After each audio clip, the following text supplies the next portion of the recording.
ನಮಸ್ಕಾರ ಎಲ್ಲರಿಗೂ ಋತು ಲಾಗ್ಸ್ಗೆ ಸ್ವಾಗತ. ನಾನಿವತ್ತು ಬೆಳಗ್ಗೆಯಿಂದ ಲಾಗ್ನ ಸ್ಟಾರ್ಟ್ ಮಾಡ್ತಾಯಿದ್ದೀನಿ. ನಿನ್ನೆ ಪೂಜೆ ಇತ್ತು ಅಂತ ನಾವು ಪೂಜೆಗೆ ಹೋಗಿದ್ವಿ. ಸೊ ಹೀಗಾಗಿ ಮನೆಗೆ ಬಂದು ನೋಡಿದ್ರಾಗೆ ಮನೆ ಪರಿಸ್ಥಿತಿ ಹೀಗಾಗಿಬಿಟ್ಟಿದೆ. ಸ್ಟವ್ ಮೇಲೆ ಹಾಲೆಲ್ಲ ಉಗಿಸಿ ಸ್ಟವ್ ಲುಕ್ಕೇ ಚೇಂಜ್ ಆಗಿದೆ. ಪಾತ್ರೆ ಕೂಡ ರಾಶಿ ಪಾತ್ರೆ ಬಿದ್ದಿದ್ದೀವಿ. ಸೊ ಹೀಗಾಗಿ ಬೆಳಗ್ಗೆ ನಾನು ನಿನ್ನೆ ರಾತ್ರಿ ಏನೂ ಮಾಡ್ಕೊಳ್ಳಿಲ್ಲ. ಬೆಳಗ್ಗೆಯಿಂದ ಲಾಗ್ನ ಸ್ಟಾರ್ಟ್ ಮಾಡ್ತಾಯಿದ್ದೀನಿ. ಫಸ್ಟ್ ಬೆಳಗ್ಗೆ ಎದ್ದ ತಕ್ಷಣ ಹೊರಗಿನ ಕಸ ಗುಡಿಸಿ ಅಲ್ಲಿ ರಂಗೋಲಿಯನ್ನು ಹಾಕಿ ಅಡುಗೆ ಮನೆಗೆ ಬಂದು ಫಸ್ಟ್ ಪಾತ್ರೆಯನ್ನೆಲ್ಲ ಕ್ಲೀನ್ ಮಾಡಿ ಎತ್ತಿರ್ತಾಯಿದ್ದೀನಿ ಒಂದೊಂದಾಗೆ. ರಾಶಿ ಪಾತ್ರೆ ಒಂದು ದಿನ ಕೆಲಸವನ್ನು ಇಟ್ಟರೆ ಎಷ್ಟು ಭಾರ ಅನ್ನಿಸ್ಬಿಡುತ್ತೆ. ಬೆಳಗ್ಗೆ ಅಡುಗೆ ಮನೆ ಕ್ಲೀನ್ ಇಲ್ಲ ಅಂದರೆ ಏನೋ ಗಜಿಬಿಜಿ ಅನಿಸುತ್ತೆ. ಸೊ ಹೀಗಾಗಿ ಫಸ್ಟ್ ನಾನು ಹೊರಗಿನ ಕಸವನ್ನು ಗುಡಿಸ್ಕೊಂಡು ಅದಾದ ನಂತರ ಅಡುಗೆ ಮನೆಗೆ ಬಂದು ಅಡುಗೆ ಮನೆಯಲ್ಲಿರುವಂಥ ಪಾತ್ರೆಗಳನ್ನು ಎಲ್ಲನೂ ಕ್ಲೀನಾಗಿ ಮಾಡ್ತಾಯಿದ್ದೀನಿ. ಅದಾದ ನಂತರ ಸ್ಟವ್ ಪರಿಸ್ಥಿತಿ ನೋಡಿದರೆ ಯಪ್ಪ ಯಾವ ರೀತಿ ಇದನ್ನು ಕ್ಲೀನ್ ಮಾಡೋದು ಅನ್ನಿಸ್ಬಿಟ್ಟಿತ್ತು. ಹಾಲೆಲ್ಲ ಉಕ್ಕಿಸ್ಬಿಟ್ಟಿದ್ರು. ಫಸ್ಟ್ ಇದನ್ನ ಪಾತ್ರೆ ಎಲ್ಲ ಒಂದೊಂದಾಗೆ ಉಜ್ಜಿ ಕ್ಲೀನ್ ಮಾಡಿ ಎತ್ತಿರ್ತಿದ್ದೀನಿ. ಅಲ್ಲಿಂದನೇ ನಾವು ಪೂಜೆ ಮನೆಯಿಂದ ಬಾಕ್ಸನ್ನು ತೊಗೊಂಡು ಬಂದಿದ್ವಿ ರಾತ್ರಿ ಊಟಕ್ಕೆ. ರಾತ್ರಿ ಅಡುಗೆ ಏನು ಮಾಡಿಲ್ಲ. ರಾತ್ರಿ ಉಂಡಿರುವ ತಟ್ಟೆ ಮತ್ತು ತಂದಿರುವಂಥ ಬಾಕ್ಸ್ ಅಷ್ಟೇ ಪಾತ್ರೆಗಳಿದ್ದು. ಆಮೇಲೆ ಬೆಳಗ್ಗೆ ಟಿಫಿನಿನ ಪಾತ್ರೆ ಸೇರಿಬಿಟ್ಟಿತ್ತು. ಎಲ್ಲ ಒಂದೊಂದಾಗೆ ಕ್ಲೀನ್ ಮಾಡಿ ಅದಾದ ನಂತರ ಸಿಂಕನ್ನು ಎಲ್ಲ ಕ್ಲೀನ್ ಮಾಡಿ ವಾಶ್ ಮಾಡಿದೆ. ನಂತರ ಇಲ್ಲಿ ಸ್ಟವ್ಗೆ ಬಂದರೆ ನಿನ್ನೆನೇ ನನಗೆ ನೋಡಿ ಒಂಥರ ಅನ್ನಿಸ್ಬಿಡ್ತು. ಇದು ಆಕಾರ ಯಾವ ರೀತಿ ಆಗೈತಿ ಅಂತಂದು. ನಿನ್ನೆನೇ ಸ್ವಲ್ಪನೇ ಅದು ಹಾಲು ಉಕ್ಕಿರುವಂಥ ಜಿಡ್ಡು ನಿನ್ನೆನೇ ಕ್ಲೀನ್ ಮಾಡ್ಕೊಂಡೀನಿ. ಅಂದರೂ ಕೂಡ ಅಂದರೆ ನಿನ್ನೆನೇ ಕ್ಲೀನ್ ಮಾಡ್ಕೊಂಡೀನಿ ಅಂತಂದ್ರೇನು ಇದೇ ಚಾಕು ಸಹಾಯದಿಂದ ಈ ರೀತಿ ಅದನ್ನೆಲ್ಲ ಜಿಡ್ಡನ್ನು ಬಿಡಿಸಿ ಎತ್ತಿಟ್ಟಿದ್ದೆ ನಾನು ಸೈಡಲ್ಲಿ. ಅದು ಕವರಲ್ಲಿ ಹಾಕಿದ್ದೀನಿ, ನೀವು ನೋಡ್ಬೋದು.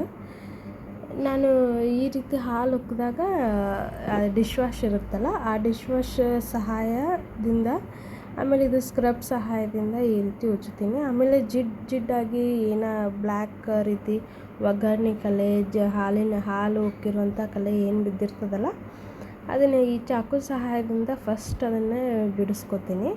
ಅಂದರೆ ಎಲ್ಲ ಜಿಡ್ಡಿನ ಕಲೆ ಹೋಗ್ತೈತಿ ಅಂತಂದು. ಅಂದರೆ ನಮಗೆ ಅದು ವಾಶ್ ಮಾಡಲಿಕ್ಕೆ ಈಸಿ ಆಗ್ತೈತಿ, ಜಾಸ್ತಿ ಸ್ಟ್ರೆಸ್ ಅನ್ಸಂಗಿಲ್ಲ. ನಾನು ಡಿಶ್ ವಾಶ್ ಯೂಸ್ ಮಾಡೋದು ನೀಮು ಅಥವಾ ಅದ್ರಾಗ ಲೆಮನ್ ಫ್ಲೇವರ್ ಅಂತ ಬರ್ತೈತಲ್ಲ, ಅದ್ರಾಗೂ ಫ್ಲೇವರ್ಸ್ ಇರ್ತಾವಲ್ಲ, ಅವನ್ನೇ ಯೂಸ್ ಮಾಡಿ ವಾಶ್ ಮಾಡಿದ್ದೀನಿ. ಆಮೇಲೆ ಇನ್ನೊಂಚೂರು ಎಲ್ಲಾದರೂ ಅದು ಜಿಡ್ಡಿನ ಕಲೆ ಉಳಿದ್ರೆ ಮತ್ತೆ ಚಾಕುವಿನ ಸಹಾಯದಿಂದ ನಾನು ಕ್ಲೀನ್ ಮಾಡ್ಕೊತೀನಿ. ಇದು ಕ್ಲೀನ್ ಮಾಡಲಿಕ್ಕೆ ಒಂದು 20 ನಿಮಿಷ ಟೈಮ್ ತೊಗೋತು. ಅಷ್ಟು ಕೊಳೆ ಆಗಿಬಿಟ್ಟಿತ್ತು ಇದು ಸ್ಟವ್ವು. ಹೆಂಗೋ ಒಂದು ಮಾಡಿ ಕ್ಲೀನ್ ಮಾಡಿದೆ ಫೈನಲಿ. ಇದು ಫೈನಲ್ ಲುಕ್. ಯಾವ ರೀತಿ ಇದ್ದಿದ್ದು, ಯಾವ ರೀತಿ ಕ್ಲೀನ್ ಮಾಡಿದ್ದೀನಿ. ಅದಾದ ನಂತರ ಕಿಚನ್ ಟೇಬಲ್ ಇದನ್ನು ಕೂಡ ಕ್ಲೀನಾಗಿ ಒರೆಸ್ಕೊಳ್ತಾ ಇದ್ದೀನಿ. ನಿನ್ನೆ ಒಂದಿನ ಪೂಜೆಗೆ ಹೋಗೀವಿ ಅಂತ ಮನೆ ಬಿಟ್ಟರೆ ಎಷ್ಟು ಕಿಚನ್ ಹಾಳಾಗ್ಬಿಟ್ಟೈತಿ ಲುಕ್. ಇದಾಗಿತ್ತು ಫೈನಲ್ ಲುಕ್. ನೀವೇ ನೋಡ್ತಿರ್ಬೋದು ಯಾವ ರೀತಿ ಇರೋದು, ಯಾವ ರೀತಿ ಕ್ಲೀನ್ ಮಾಡಿದ್ದೀನಿ ಅಂತ. ಹೆಣ್ಮಕ್ಳಿಗೆ ಕಿಚನ್ ಕ್ಲೀನಾಗಿದ್ರೇ ಅಡುಗೆ ಮಾಡಲಿಕ್ಕೆ ಇಂಟ್ರೆಸ್ಟ್ ಬರ್ತೈತಿ. ನಾನು ಫಸ್ಟು ಕಿಚನ್ ಕ್ಲೀನ್ ಮಾಡ್ಕೊಂಡ್ಬಿಟ್ಟೆ. ನೀವೇ ನೋಡ್ತಾ ಇರ್ಬೋದು ಎಷ್ಟು ಕ್ಲೀನ್ ಮಾಡಿದ್ದೀನಿ ಅಂತ. ಅದಾದ ನಂತರ ಹಾಲು ಕಾಯ್ಲಿಕ್ಕಿಟ್ಟೆ. ಆಮೇಲೆ ಟೀ ಕೂಡ ಮಾಡಿಕೊಂಡೆ. ಆಮೇಲೆ ಒಂದು ಒಲೆಗೆ ನನ್ನ ಮಗ, ಅವನಿಗೂ ಕೂಡ ಬೆಳಿಗ್ಗೆ ರಾಗಿ ಗಂಜಿ ಇಲ್ಲ ರವೆ ಗಂಜಿ ಕೊಡ್ತೀನಿ ಅವನಿಗೆ. ಸೊ ಇವತ್ತು ರವೆ ಗಂಜಿ ಕೊಡ್ತಾಯಿದ್ದೀನಿ. ರವೆ ಗಂಜಿ ಅಂದರೆ ನಾನು ಬೆಳಿಗ್ಗೆ ಉಪ್ಪೇನು ಹಾಕಲ್ಲ, ಅದಕ್ಕೆ ಸ್ವಲ್ಪ ಬೆಲ್ಲ ಸೇರಿಸ್ತೀನಿ. ಸ್ವೀಟ್ ರವೆ ಗಂಜಿ ಕೊಡ್ತೀನಿ. ಸಕ್ಕರೆ ಏನು ಕೊಡಲ್ಲ ಅವನಿಗೆ. 1 ವರ್ಷ 3 ತಿಂಗಳದವ ಇದ್ದಾನತ. ಸೊ ಹೀಗಾಗಿ ಅವನಿಗೆ ನಾನು ಬೆಲ್ಲದ್ದೇ ಬೆಳಗ್ಗೆ ಕೊಡೋದು. ಅದಾದ ನಂತರ ಆ ಕಡೆ ಅವನಿಗೆ ರವೆ ಗಂಜಿ ಮಾಡಿಕೊಂಡು ನಮಗಿಲ್ಲಿ ಟೀ ರೆಡಿ ಆಯಿತು. ಬನ್ನಿ ಬಿಸಿ ಬಿಸಿಯಾದಂತಹ ಟೀ ಕುಡಿಯೋಣ.